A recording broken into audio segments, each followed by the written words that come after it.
Shalom, selamat pagi Bapak Ibu Saudara. Mari kita menunaikan tugas panggilan pagi ini.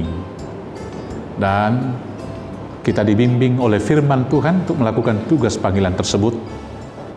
Untuk itu saya akan bacakan firman Tuhan bagi kita. Maka marilah kita bersatu di dalam doa. Anugerah Tuhan kita Yesus Kristus dan kasih setia dari Allah Bapa kiranya menyertai kamu sekalian. Amin. Firman Tuhan membimbing, meneguhkan, menguatkan kita melakukan aktivitas. Saya akan bacakan dari Yohanes.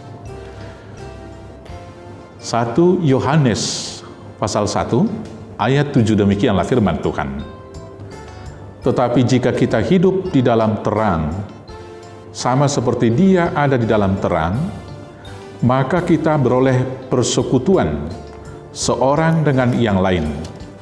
Dan darah Yesus, anaknya itu, menyucikan kita daripada segala dosa.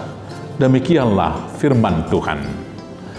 Saudara-saudara, Bapak Ibu yang terkasih di dalam Yesus Kristus, terang selalu disambut sukacita oleh hampir seluruh makhluk, secara khusus manusia. Karena di dalam terang, kita dapat melihat sekitar, membedakan bentuk dan warna, dan kita dapat menentukan arah langkah dan tujuan.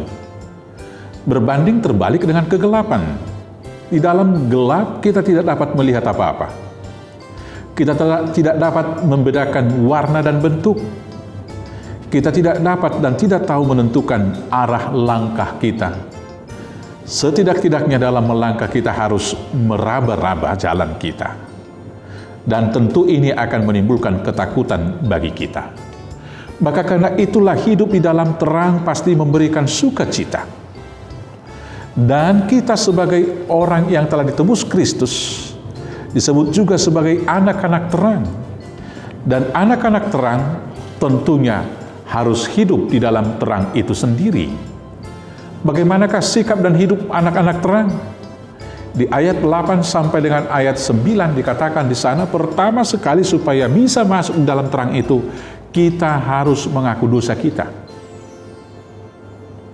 Hal ini berarti kita harus memiliki kerendahan hati untuk mengenal kekurangan, melihat kebenaran Tuhan, dan dalam kerendahan hati itu mengaku dosa-dosa dan mau bertobat memohon pengampunan dosa tersebut. Selanjutnya, sebagai anak-anak terang, kita harus senantiasa memikirkan dan melakukan segala hal yang baik, keadilan, dan kebenaran. Paulus mengatakan dalam Efesus 5 ayat 9, karena terang hanya berbuahkan kebaikan dan keadilan dan kebenaran.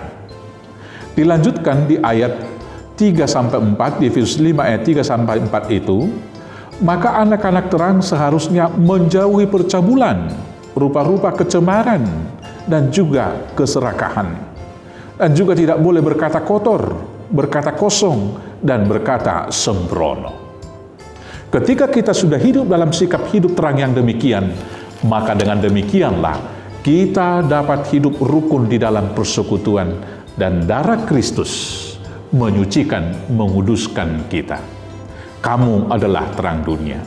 Maka hiduplah dalam terang itu, supaya kamu menjadi berkat bagi sekitar. Amin. Tuhan Yesus memberkati. Shalom, selamat beraktivitas.